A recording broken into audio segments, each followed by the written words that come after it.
ഇന്നത്തെ നമ്മുടെ പുതിയ വീഡിയോയിലേക്ക് എല്ലാവർക്കും സ്വാഗതം. അപ്പോൾ ഇന്ന് ഞാൻ ചെറിയൊരു വീഡിയോ ആയിട്ടാണ് വന്നിട്ടുള്ളത്. എല്ലാവർക്കും ഉപകാരപ്പെടുന്ന ഒരു വീഡിയോസാണ്. ആരും സ്കിപ്പ് ചെയ്യാതെ കാണുക. കണ്ടു കഴിഞ്ഞാൽ നമ്മൾ വീഡിയോ ഇഷ്ടപ്പെടുകയാണെന്നുണ്ടെങ്കിൽ ലൈക്ക് ചെയ്യുക, ഷെയർ ചെയ്യുക, കമൻറ്റ് ചെയ്യുക. ചാനൽ സബ്സ്ക്രൈബ് ചെയ്യാതെ കാണുന്ന കൂട്ടുകാരുണ്ടെങ്കിൽ അത് സബ്സ്ക്രൈബ് ചെയ്ത് സപ്പോർട്ട് ചെയ്യണേ. അപ്പോൾ ഇന്ന് ഞാൻ ചെറിയൊരു ഷോപ്പിങ്ങിന് ഇറങ്ങിയതാണ് കേട്ടോ.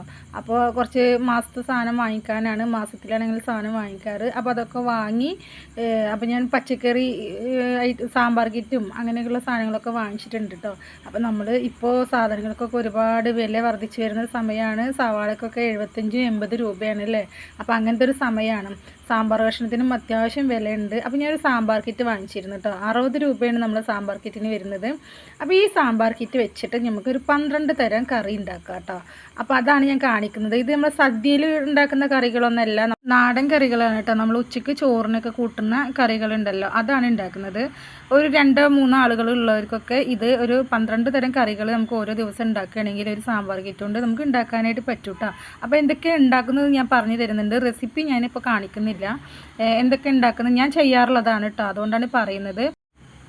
ഞാനിതുപോലെ സാമ്പാർ കിറ്റ് വാങ്ങിക്കഴിഞ്ഞാൽ ഒരുപാട് കറികൾ ഉണ്ടാക്കും കേട്ടോ. ഒരു കിറ്റിലെ സാധനങ്ങൾ വെച്ചുകൊണ്ട് ഒരുപാട് കറികൾ ഉണ്ടാക്കും. അപ്പോൾ ഞാൻ ഈ സാമ്പാർ കഷ്ണങ്ങളൊക്കെ ഒന്ന് സെപ്പറേറ്റ് ആക്കി വെച്ചിട്ട് എത്ര തരം കറികൾ ഉണ്ടാക്കും എന്നുള്ളത് ഞാൻ പറഞ്ഞു തരാം.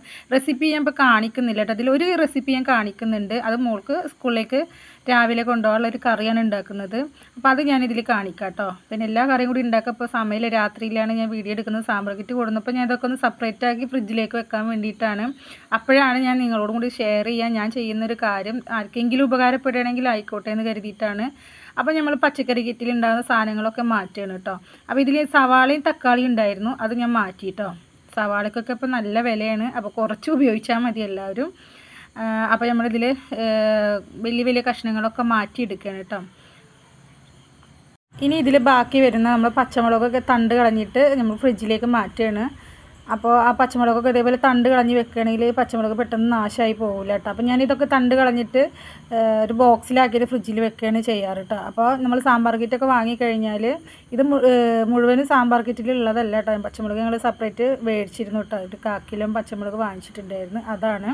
അപ്പോൾ എല്ലാത്തിനും തണ്ടൊക്കെ കളഞ്ഞിട്ട് ഞാൻ ഇതേപോലെ നമ്മൾ ബിരിയാണിയോ അല്ലെങ്കിൽ ഇതേപോലെ ഇങ്ങനെ ബോക്സിൽ എന്തെങ്കിലുമൊക്കെ നമ്മൾ വാങ്ങിക്കുമല്ലോ ഫുഡ് ഐറ്റംസ്, അപ്പോൾ അതൊക്കെ വാങ്ങിച്ചതിൻ്റെ ഒരു ബോക്സാണ് കേട്ടോ. അപ്പോൾ അതിലാണ് ഞാൻ പച്ചമുളക് ഫ്രിഡ്ജിൽ വെക്കുന്നത് കേട്ടോ. ഒരു കേട് വരാതെ കുറേ നാൾ ഇതിലിരിക്കും.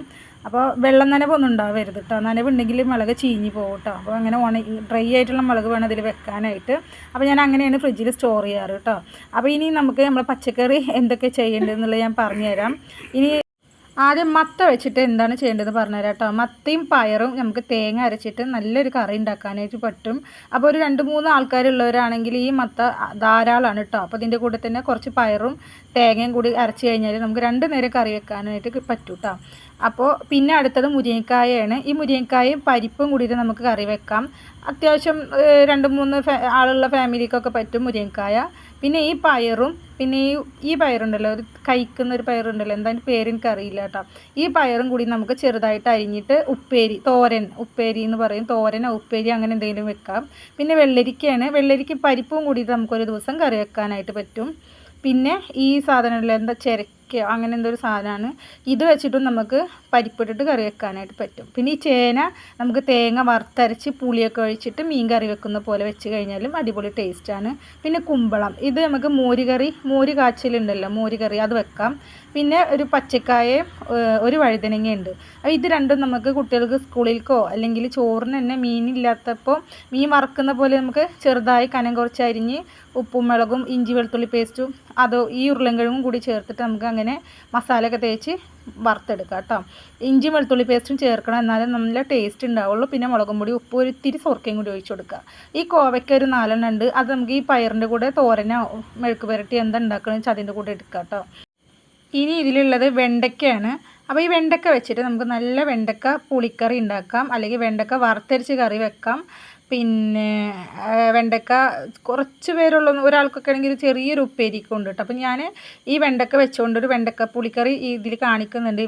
പിന്നെ ഇതിൽ ഒരു ചേമ്പ് ഉണ്ടായിരുന്നു, പിന്നെ ഒരു 4-5 കൂർക്ക ഉണ്ടായിരുന്നു കേട്ടോ. അപ്പോൾ ഈ കൂർക്ക നമുക്ക് ഈ മുരിങ്ങക്കായൻ്റെ കൂടെ തന്നെ പരിപ്പ് കറി ഇട്ടിട്ട് കൂട്ടാം കേട്ടോ. അപ്പോൾ നല്ലതാണ്, മുരിങ്ങക്കായയുടെ കൂടെ നല്ല കോമ്പിനേഷനാണ് കൂർക്ക കേട്ടോ. പിന്നെ ഈ ചേമ്പ് ഉണ്ടല്ലോ, ആ ചേമ്പ് നമുക്ക് മോര് കറിയിൽ ഇടാം കേട്ടോ. അപ്പോൾ അതും നല്ലതാണ്, ഒരു മോര് കറി ഉണ്ടാക്കാനുള്ള ചേമ്പിൻ്റെ വിത്തുണ്ട്. ഇതിൽ നിന്നെല്ലാം കൂടി കുറേശ്ശെ എടുത്തൊരു സാമ്പാറും കൂടി വെക്കാം. ഇനി നമുക്ക് വെണ്ടക്ക പുളിക്കറി എങ്ങനെ ഉണ്ടാക്കുന്നത് ഞാൻ കാണിച്ചു തരാം. അറിയാത്തവരുണ്ടെങ്കിൽ ഇതുപോലെ ഒന്ന് ചെയ്ത് നോക്കൂട്ടോ. നല്ല കറിയാണ്, നല്ല ടേസ്റ്റും കൂടിയാണ് കേട്ടോ. അപ്പോൾ വെണ്ടക്ക നന്നായി കഴുകി വൃത്തിയാക്കിയിട്ടുണ്ട്. ഇനി ഇതുപോലെ നമുക്കൊന്ന് ചിരിച്ച് ഇങ്ങനെ കട്ട് ചെയ്ത് കൊടുക്കട്ടെ. ഇങ്ങനെ ചിരിച്ച് കട്ട് ചെയ്ത് കൊടുക്കുക. അങ്ങനെ പറഞ്ഞത് കാണാൻ ഭംഗിക്ക് വേണ്ടിയിട്ടാണ് കേട്ടോ. അപ്പോൾ ഇതുപോലെ കനം കുറച്ച് നന്നായിട്ട് ചെറുതാക്കി അരിഞ്ഞു കൊടുക്കണം. എന്നിട്ട് നമുക്ക് കറി വെക്കാം കേട്ടോ. അത് വളരെ എളുപ്പമാണ്, പെട്ടെന്ന് തന്നെ നമുക്ക് കറി ഉണ്ടാക്കി കഴിയും. ഇതിന് നമുക്ക് വേണ്ടത് കുറച്ച് വെണ്ടക്ക, ഒരു സവാള എടുത്തിട്ടുണ്ട്, ഒരു തക്കാളി എടുത്തിട്ടുണ്ട്, പിന്നെ ഒരു വലിയ വെളുത്തുള്ളി എടുത്തിട്ടുണ്ട് കേട്ടോ.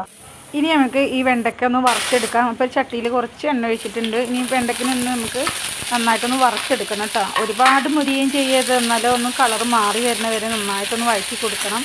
നന്നായിട്ടൊന്ന് വാട്ടിയെടുക്കാം കേട്ടോ. അപ്പോൾ ഇരുമ്പ് ചട്ടിയിലാണ് ഞാൻ ഉണ്ടാക്കുന്നത്. അപ്പോൾ ഇരുമ്പ് ചട്ടിയിൽ എപ്പോഴും പാകം ചെയ്യുമ്പോൾ നമ്മൾ ഉണ്ടാക്കി കഴിഞ്ഞ ഉടനെ പാത്രത്തിലേക്ക് മാറ്റണം കേട്ടോ. അല്ലെങ്കിൽ ഒരു ഇരുമ്പിൻ്റെ ചെറിയൊരു ചുവപ്പ് എടുക്കാറുണ്ട്, അതുകൊണ്ടാണ് ഞാൻ പറഞ്ഞത്. അപ്പോൾ വെണ്ടക്ക ആ കളറായി കഴിഞ്ഞാൽ നമുക്ക് അടുപ്പിൽ നിന്ന് മാറ്റാം കേട്ടോ. പിന്നെ നമുക്ക് ഒരു പാത്രത്തിലേക്ക് ഒരു സവാള, ഒരു തക്കാളി അരിഞ്ഞത് ചേർത്തിട്ടുണ്ട്, പിന്നെ വെളുത്തുള്ളി അരിഞ്ഞത് ചേർക്കുന്നുണ്ട്, ഒരു പച്ചമുളക് അരിഞ്ഞതും ചേർത്തിട്ടുണ്ട്. ഇനി ഇതിലേക്ക് നമുക്ക് മുളകും പൊടിയും മഞ്ഞൾപ്പൊടിയും കൂടി ചേർത്ത് കൊടുക്കുക കേട്ടോ. മുളകും മഞ്ഞളും മാത്രമാണ് വേണ്ടത്. മുളക് കുറച്ച് ചേർത്താൽ മതി. പിന്നെ ആവശ്യത്തിന് ഉപ്പും കൂടി ചേർക്കുക. പിന്നെ പുളിവെള്ളം കൂടി ഒഴിച്ച് കൊടുക്കുക കേട്ടോ. ഇതിന് വേണ്ടത് പുളിയാണ് കേട്ടോ, നമ്മൾ വെണ്ടക്ക പുളിക്ക് വേണ്ടത്. അപ്പോൾ പുളി അത്യാവശ്യം ഉണ്ടായിക്കോട്ടെ കേട്ടോ. പിന്നെ പുളിവെള്ളം കൂടി നമുക്ക് നോക്കിയിട്ട് ഒഴിക്കുക. എന്നിട്ട് നന്നായിട്ട് മിക്സ് ചെയ്യുക. കൈ വെച്ച് തിരുമ്പുകയാണെങ്കിൽ ഒന്നുകൂടി നന്നായിരിക്കും കേട്ടോ. കൈ കൊണ്ട് നന്നായി തിരുമ്മി കൊടുക്കുക. പിന്നെ ഇതിലേക്ക് നമുക്ക് കുറച്ച് വെള്ളം കൂടി ഒഴിച്ചു കൊടുക്കണം. 2 കറിവേപ്പിലയും കൂടി ചേർക്കുക. വെള്ളം ഒരുപാട് വേണ്ട, കാരണം നമ്മൾ കറി ഒരു ഇങ്ങനെ കുറുകിയ പോലത്തെ ഒരു കറിയാണ് ഉണ്ടാവുക. അപ്പോൾ കുറച്ച് വെള്ളം കൂടി ഒഴിച്ചിട്ട് ഞാൻ അടുപ്പത്ത് വെച്ച് ഈ തക്കാളിയും സവാളയൊക്കെ നന്നായി വെന്ത് ഉടഞ്ഞ് വരുന്ന വരെ നമുക്കൊന്ന് തിളപ്പിച്ചെടുക്കണം കേട്ടോ. നന്നായി ഉടഞ്ഞ് വന്നു കഴിഞ്ഞാൽ നമ്മൾ വെണ്ടക്ക വറുത്തതുണ്ടല്ലോ, അത് ഈ മസാലയിലേക്ക് ചേർത്ത് കൊടുക്കുക. എന്നിട്ട് നന്നായിട്ടൊന്ന് മിക്സ് ചെയ്ത് ഒന്ന് തിള വരണ വരെ ഒന്ന് അടുപ്പത്ത് വെക്കട്ടോ. ജസ്റ്റ് ഒന്ന് ആ മസാലയൊക്കെ ഉണ്ട്, മുളകും പൊടിയൊക്കെ ഉണ്ടല്ലോ, അതൊക്കെ ഒന്ന് നമ്മൾ വെണ്ടക്കയിൽ പിടിക്കുന്നത് വരെ ഒന്ന് തിളപ്പിച്ചെടുക്കുക. ഈ സമയം നമുക്ക് ഉപ്പ് കുറവുണ്ടോ നോക്കിയിട്ട് ആവശ്യത്തിന് ഉപ്പും കൂടി ചേർത്ത് കൊടുക്കുക. എന്നിട്ട് ഇത് നന്നായി തിളച്ച് കഴിഞ്ഞാൽ ഒന്ന് അടുപ്പ് ഓഫ് ചെയ്യുക. പിന്നെ നമുക്ക് ചട്ടിയിൽ എണ്ണ ഒഴിച്ച് കടുക് പൊട്ടിക്കുക. കടുക് പൊട്ടിക്കഴിഞ്ഞാൽ കറിവേപ്പിലയും ഇട്ട് കൊടുക്കുക കേട്ടോ. എന്നതിന് ശേഷം നമുക്ക് നമ്മൾ ഉണ്ടാക്കി വെച്ച നമ്മുടെ മസാല ഉണ്ടല്ലോ, അത് നമ്മൾ ഈ ചട്ടിയിലേക്ക് ഇട്ട് കൊടുക്കാം.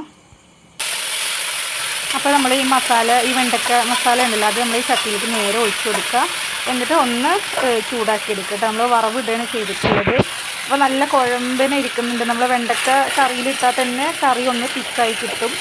ഇനി നമുക്കൊന്ന് ഈ വറവിലൊന്ന് മിക്സ് ചെയ്തതിന് ശേഷം അടുപ്പ് ഓഫ് ചെയ്യാം കേട്ടോ. പിന്നെ ഇരുമ്പ് ചട്ടിയിൽ നിന്ന് നമുക്ക് പെട്ടെന്ന് മാറ്റണം. ഏത് കറിയായാലും ഇരുമ്പ് ചട്ടിയിൽ അധികം നേരം വെക്കരുത് കേട്ടോ, ഏത് ഭക്ഷണമായാലും. അപ്പോൾ നമ്മുടെ കറി നിങ്ങൾക്ക് ഇഷ്ടപ്പെട്ടിട്ടുണ്ടാവും വിചാരിക്കുന്നു. ഇഷ്ടപ്പെട്ട എല്ലാവരും ലൈക്ക് ചെയ്യുക, ഷെയർ ചെയ്യുക, കമൻറ്റ് ചെയ്യുക, സബ്സ്ക്രൈബ് ചെയ്യാൻ ആരും മറക്കല്ലേ. ഒന്ന് സബ്സ്ക്രൈബ് ചെയ്യണം എല്ലാവരും.